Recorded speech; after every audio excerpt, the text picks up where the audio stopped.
Bienvenidos todos y todas a un nuevo capítulo de Efecto Metanoia en este lunes 30 de mayo aquí en TX Plus.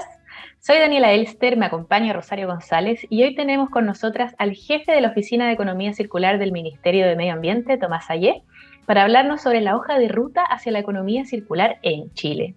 Queremos también agradecer a los proyectos que se han sumado a impulsar el efecto metanoia, es decir, a nuestra exploración de un hábitat más armonioso y sostenible, como lo son la Reserva Biológica Willow Willow, la consultora de acción climática Implementa Sur y UNIT, los desarrolladores de inteligencia universal al servicio de los grandes desafíos de la humanidad. Hola Rose, hola Tomás, ¿cómo están? Hola Dani, ¿cómo estamos? ¿Por aquí todo bien? Hola Tomás. ¿Todo bien? Hola, Bienvenido todo a bien por este acá nuevo también. capítulo. ¿Nos escuchamos? Sí, se Sí, escucha. sí. Ya, perfecto. Bueno, en este les quiero contar un poquito. Nuevamente en este capítulo tenemos un invitado de lujo, un tremendo invitado. Y bueno, la Dani ya adelantó quién es Tomás, pero les quería contar un poquito más antes de empezar. Tomás es ingeniero civil electrónico, máster y doctor en Science and Technology Policy Studies de la Universidad de Sussex. Comenzó su carrera en el sector público en Corfo, en donde participó en el lanzamiento del primer fondo concursable de economía circular de la corporación. Posteriormente, ya en el Ministerio de Medio Ambiente, estuvo a cargo del proyecto que derivó en la publicación de la Hoja de Ruta para un Chile Circular al 2040, tema que vamos a hablar hoy en profundidad. Desde marzo del presente año es el jefe de la Oficina de Implementación Legislativa y Economía Circular. Así que como podrán ver, tenemos a Tomás, un tremendo invitado nuevamente en este capítulo de Efectos Metanoia. Así que bueno, para comenzar acá el programa, Tomás, ¿nos podrías explicar de qué se trata esto de la hoja de ruta y de por qué se crea, en qué contexto? Muchas gracias, Rosario, Daniela, y gracias por la invitación también. Sí, pasó que por ahí en el año 2018 habían varias organizaciones diferentes haciendo cosas de economía circular. Se había empezado por parte de Corfo a lanzar los primeros fondos concursables. Habían algunas empresas que ya llevaban algunos años en este tema, pymes que estaban saliendo, pero no había como una visión común, eran todavía como iniciativas dispersas, pero había muchas, digamos. Entonces en algún momento se dijo, oye, acá hay como un tema emergente, un tema que además en la agenda internacional se había vuelto muy relevante. Aquí la Unión Europea sacó un plan de acción de economía circular el 2015, que hubo mucho financiamiento, también muchas acciones, entonces estaba volviendo también un tema global.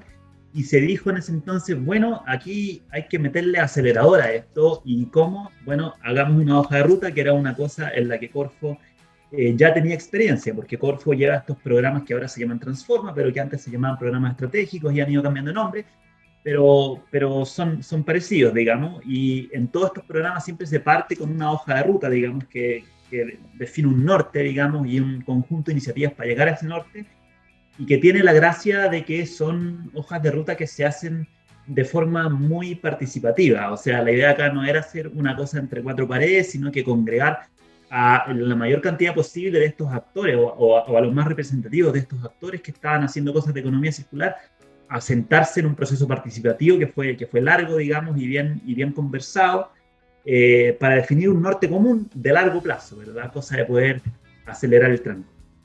¿Cuánto duró este proceso participativo?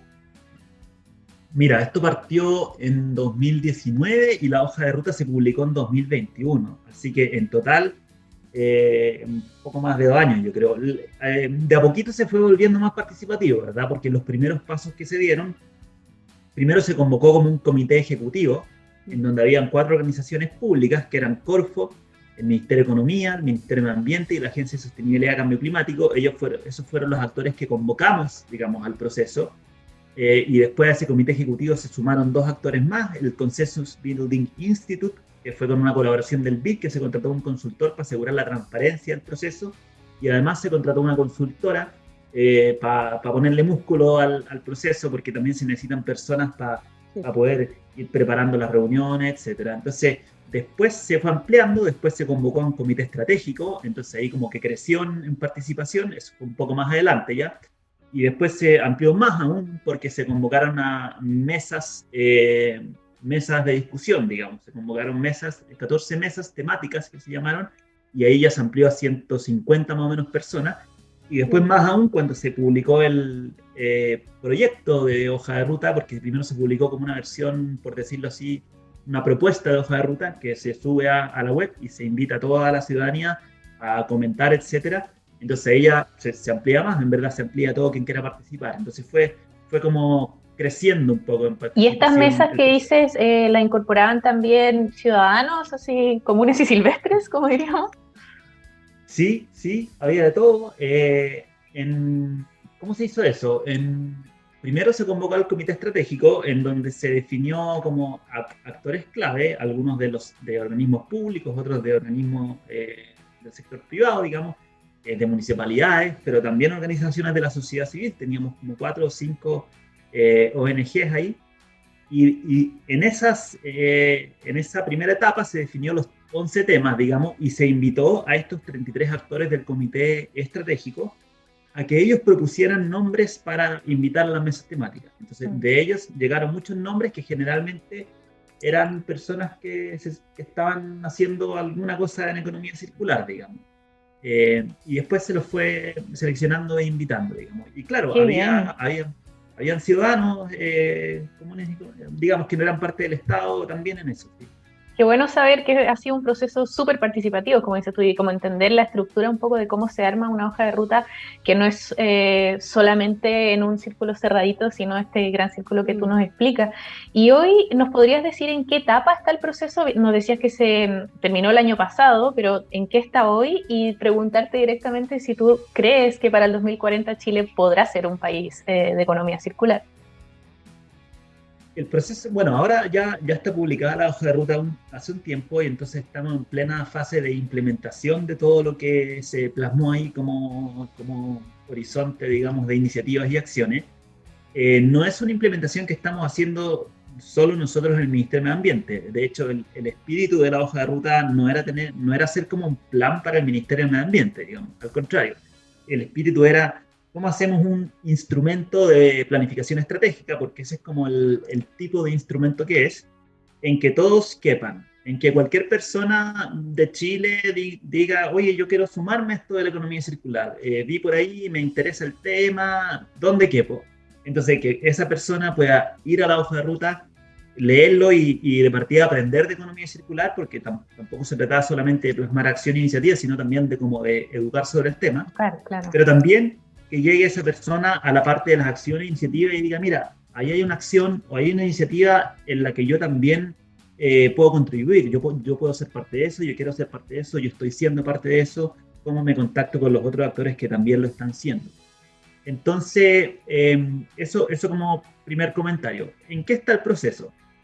Durante el desarrollo del instrumento, fuimos pensando en cómo darle continuidad, porque hay muchos de estos planes estratégicos que terminan y queda como ahí archivado y después como que muere. Muy bonito en el Obviamente estante. queríamos evitar eso, y para eso habían dos cosas fundamentales que había que hacer. Lo primero es que nos dijeron, porque nos asesoramos también con expertos internacionales, y bueno, Corfo tiene harta cancha en esto de hacer hojas de ruta, y nos decían, oye, acá el proceso es tan importante como el resultado, o tal vez incluso más importante. O sea, tal vez más aún importante que tener una hoja de ruta que uno la lea y sea súper encachada y sea bonita y sea coherente y todo. Si ese súper documento, súper bueno, lo hicieron 4 personas, mucha posibilidad de que termine archivado por ahí. Entonces, el proceso es tan importante como el resultado. Entonces, por eso nosotros quisimos involucrar a mucha gente, tanta como pudimos en el proceso, para asegurar que no pasara lo primero. Y segundo, había que dejar alguna institucionalidad en algún lugar a cargo un poco de el monitoreo y el seguimiento de las acciones, no necesariamente de la ejecución de todas las acciones, por lo que yo les comentaba, de que acá la idea es que sean acciones para muchos actores. Pero sí se necesitaba ese actor que fuera año a año diciendo, oye, bueno, esto se está logrando, aquí vamos atrasados, aquí se está avanzando más rápido de lo esperado incluso, etc. Eso quedó en Corfo.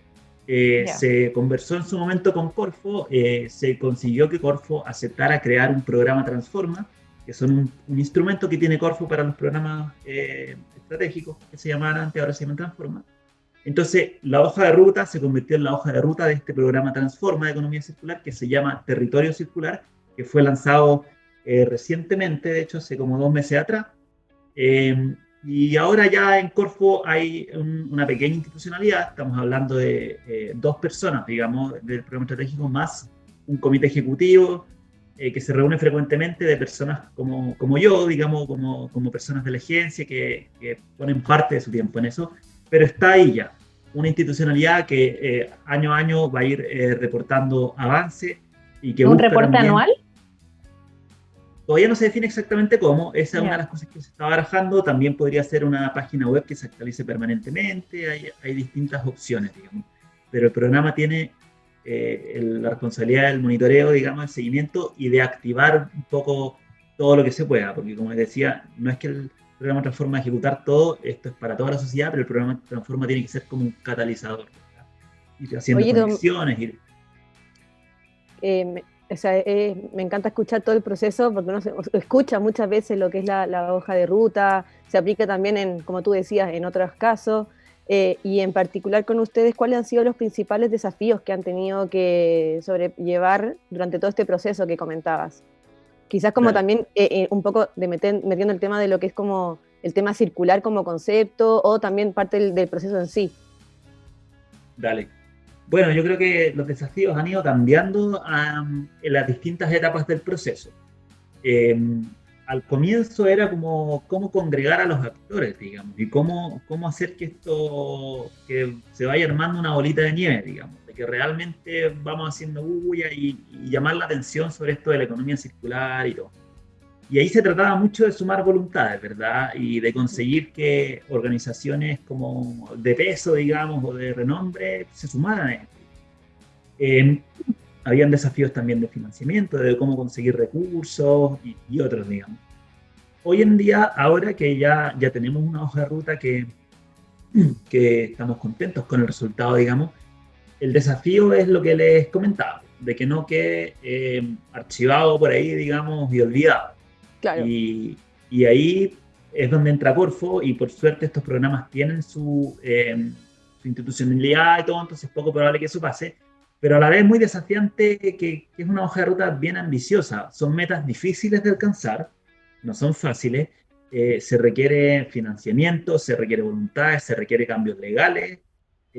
Entonces, y para esto hay un programa Transforma que está bien, existe y todo, pero es pequeñito, digamos. Es un programa cuyo presupuesto da para contratar a 2 personas y un poquito de presupuesto para algo de operaciones, digamos. Entonces, yo creo que ahí también hay un desafío importante de cómo lograr que ese efecto sea catalítico y sea enfocado en sumar voluntades y en mantener como el tema como bolita de nieve, digamos, de que siga creciendo y creciendo.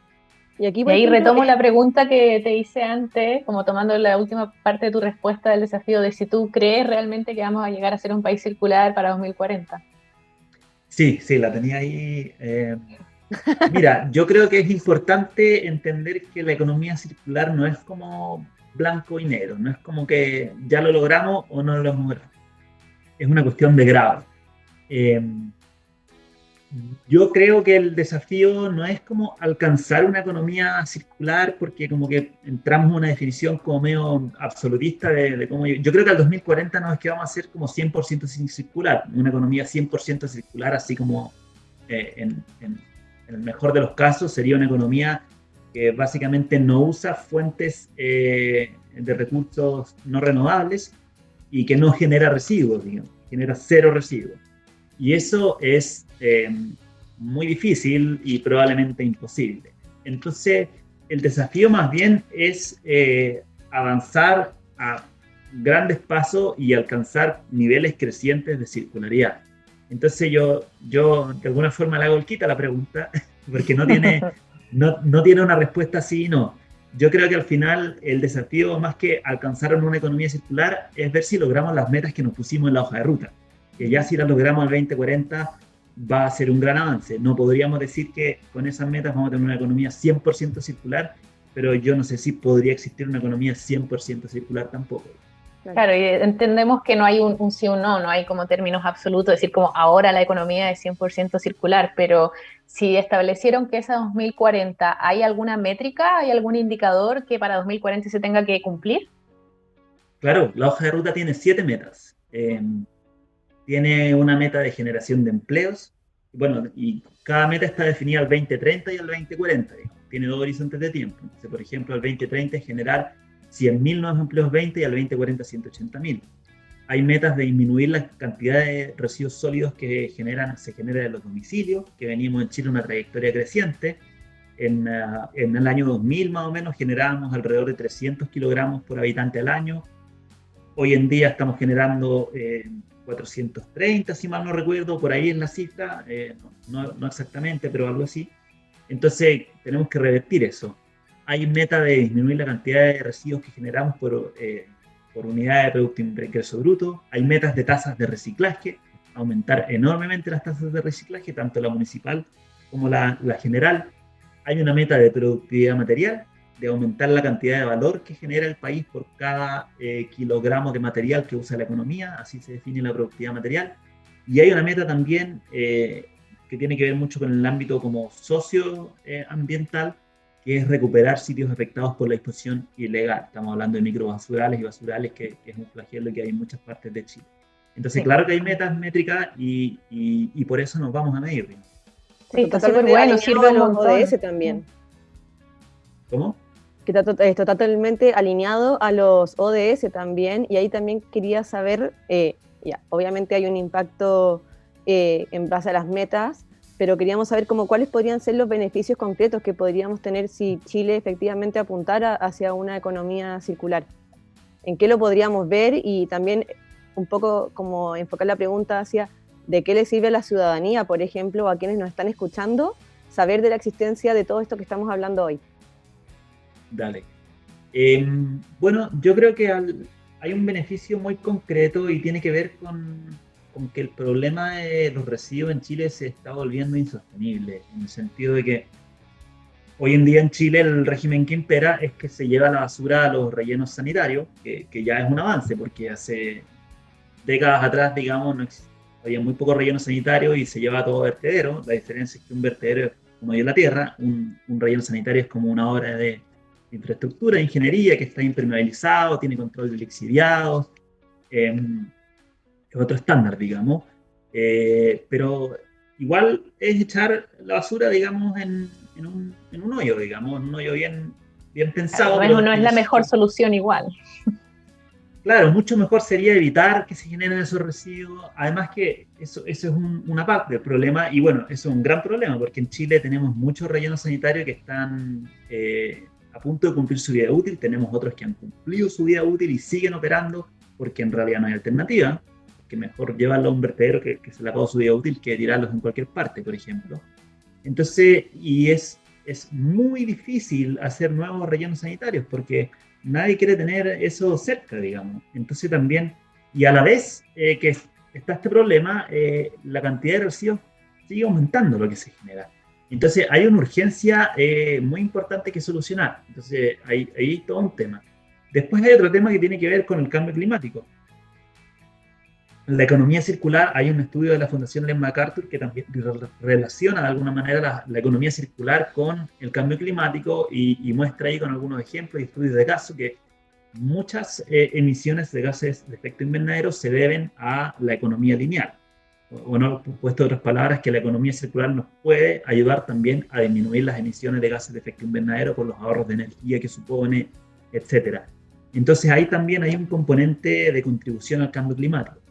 Y si tomamos también la parte como la definición amplia que nosotros adoptamos de economía circular, que tiene 3 principios, ¿verdad?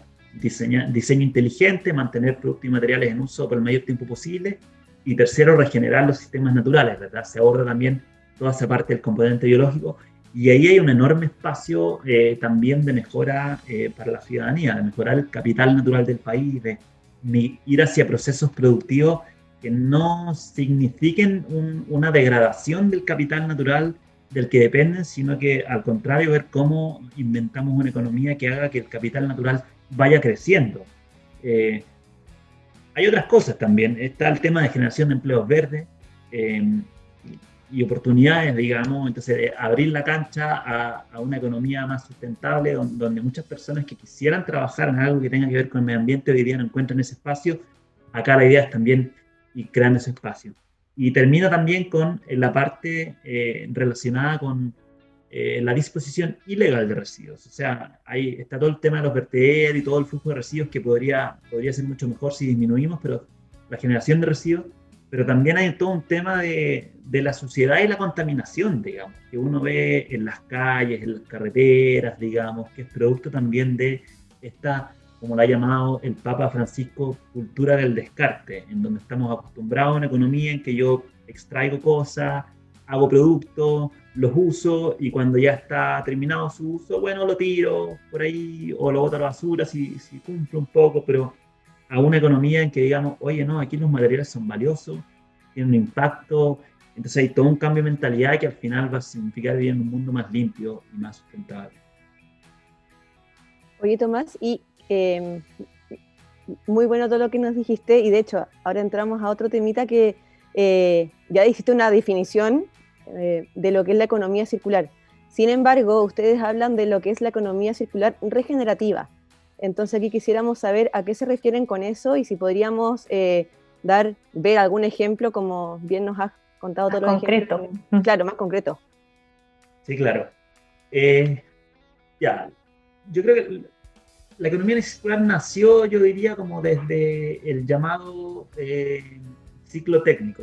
Aquí se habla un poco del ciclo técnico y el ciclo biológico. El ciclo técnico es todo lo que tiene que ver con los materiales no renovables, toda la parte de la economía que tiene que ver con los plásticos o cualquier derivado, cualquier material sintético inventado por el hombre, muchos de ellos derivados del petróleo.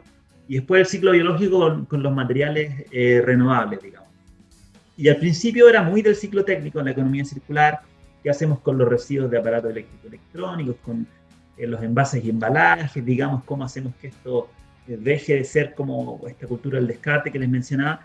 Y después se fue metiendo en la agenda la otra parte del ciclo biológico, es decir, acá también está este otro tema, digamos, cómo lo metemos. Y ahí llegó la Fundación Ellen MacArthur, que planteaba estos tres principios, y el tercero de ellos era regenerar sistemas naturales. Y es básicamente pasar a una visión en que se diga que la economía ya no es solamente una cosa que extrae recursos naturales, por supuesto, pero tampoco simplemente se trata de la conservación. ¿Cómo conservamos un poco lo que nos queda de naturaleza? ¿Por qué no damos un paso un poco más allá y decir, oye, también hay procesos económicos que regeneran el capital natural?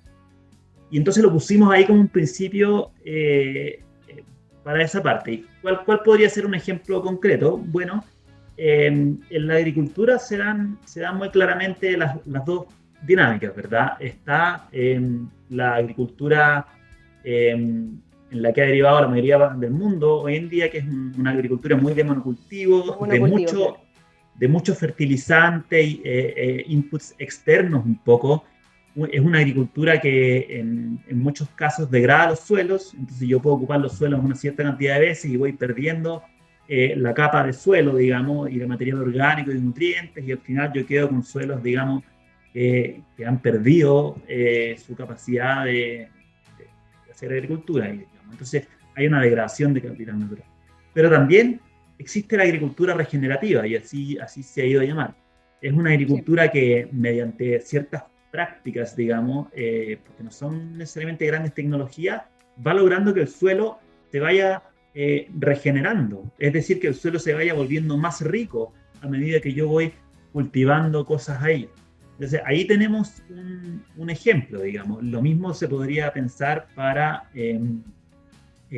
todo el tema de la madera y los bosques, digamos, manejo sustentable, cómo hacemos una industria de la madera que no pase lo mismo que la agricultura, que no degrade suelos, digamos, y los deje muertos, sino que vaya regenerando eso. Entonces, tiene que ver con todo eso, mucho que ver con el tema de la ruralidad y todo eso, y de cómo hacer que las actividades productivas que se van dando ahí no degraden el capital natural, sino que lo hacía esta pregunta porque y me encanta saber que el ejemplo que diste de la agricultura, por ejemplo, porque también en Metanoia nosotros hablamos harto de lo que es la regeneración, como que ya creemos un poco que el camino de la sustentabilidad ya no basta a veces, sino que tenemos que transitar hacia lo que es la regeneración, y la regeneración como concepto se puede aplicar en diferentes casos o cosas también como lo que es la agricultura, cómo son las comunicaciones, cómo es el mercado.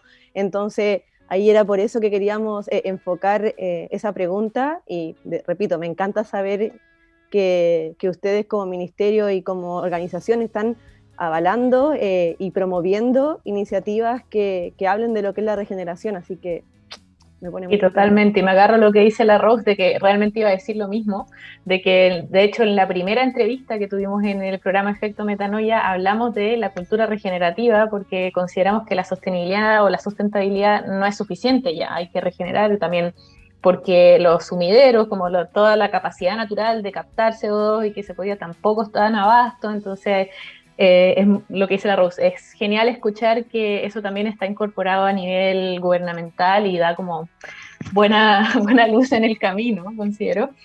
Y también, bueno, ahora hemos hablado un montón de economía circular y cómo la definen ustedes, pero teníamos la pregunta de si han considerado otros modelos, otras opciones, porque nosotros también sabemos de la economía de la dona, o donut economy, en que habla de los límites planetarios, que considera harto más esto, de cómo están los sumideros, de cómo está la biodiversidad y los ecosistemas, ¿no? Y que a raíz de eso hay una zona segura para la economía de un país.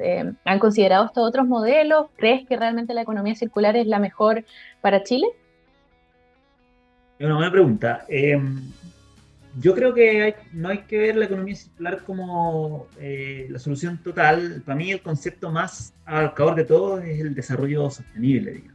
Y yo veo a la economía circular como un componente de eso, es como una caja de herramientas, por decirlo así, que nos ayuda a lograr ese desarrollo sostenible, pero que no lo es todo, digamos. Es un modelo económico que pone ciertos énfasis, que tiene más que decir sobre ciertas actividades económicas que sobre otras, digamos. Pero no lo es todo. Entonces yo creo que aquí hay que buscar cómo se complementan estos modelos. Me gusta mucho el modelo de Donut Economics también. Pienso que hay traslapes entre ambos y pienso que no se trata como de elegir cuál sí, cuál no, sino que pienso que cada modelo como que va poniendo sus énfasis y va poniendo sus acentos en las cosas que son importantes y yo creo que todos suman. Yo lo veo un poco así, digamos. ¿Y se incorporaría el tema de los límites planetarios, por ejemplo? ¿Crees que es algo que se podría considerar para implementar estrategias de economía circular? Yo creo que de alguna forma ya está incluido. ¿En qué sentido? Yeah. Que la economía circular nace justamente de reconocer de que la economía lineal va a toparse o ya se está topando con límites. Como les decía, el límite que tú mencionaste ya de los sumidores de basura, los hoyos en la tierra, nos está explotando en la cara.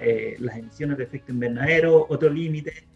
En el Donut Economics también hay temas como más de químicos y contaminación química que están ahí, que también la economía circular busca abordarlo, disminuyendo ese material. Entonces, si bien no es una parte como en la que se le pone tanto énfasis, yo creo que hay alcance. Entonces, pero me parece que justamente en el modelo de Donut Economics, tal vez esa es su virtud, digamos, que pone justamente el acento en límites súper específicos, lo que también es muy valioso. Súper, me gusta saber que también hay conciencia de eso, que nosotros, como te decíamos, la parte de ecosistema nos importa un montón. Uh-huh. Y Tomás, acá como, bueno, nos fuimos ya viendo como de lo macro también, pero como para ir cerrando, ¿cómo podríamos definir entonces el rol de la ciencia, la tecnología y la innovación en todo este proceso? Me pillaron la pregunta más difícil al final. Perdón. Yo creo que,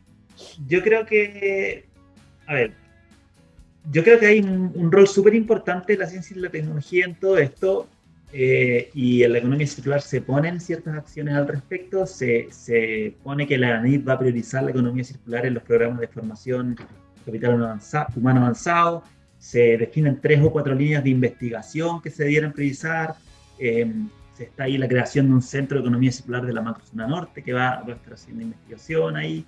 Entonces, hay todo un tema de nuevos materiales, hay todo un tema de prácticas regenerativas que hay que ir un poco viendo cuáles funcionan y cuáles no, y ahí hay un rol importante para la ciencia. Está todo el mundo de los análisis de ciclo de vida, que tiene que ver con ir haciendo investigación que nos permite ir viendo realmente qué cosa es más sustentable que otra, digamos, porque a primera vista uno dice fácil, pero en verdad no es tan fácil. Sí. Claro, la información al detalle es vital ahí. Claro, uno dice, bueno, si reemplacé las bolsas plásticas por bolsas de papel, gané o perdí, digamos. Entonces hay que ver distintos impactos de qué se Hay hace. mucho Entonces, mito también. hay Sí. todo un tema ahí. Entonces hay un rol importante. Pero dicho eso, quiero decir también que en el proceso de la hoja de ruta se hizo una encuesta y en esa encuesta se preguntó, entre otras cosas, cuáles creían las personas que respondieron, que es una encuesta que se hizo por internet, cuáles creían que eran las barreras más importantes para que se despliegue la economía circular en el país. Y se preguntaba por sector, digamos, y habían 4 tipos de barreras: las culturales, las de mercado, las tecnológicas y las regulatorias.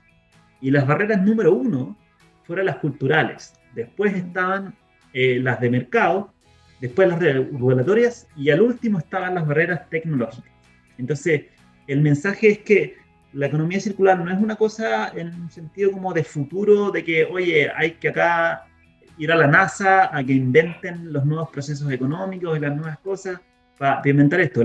Las tecnologías para ir avanzando están ya disponibles, sin perjuicio de que van a ir apareciendo nuevas innovaciones que tal vez van a ir abriendo nuevas áreas.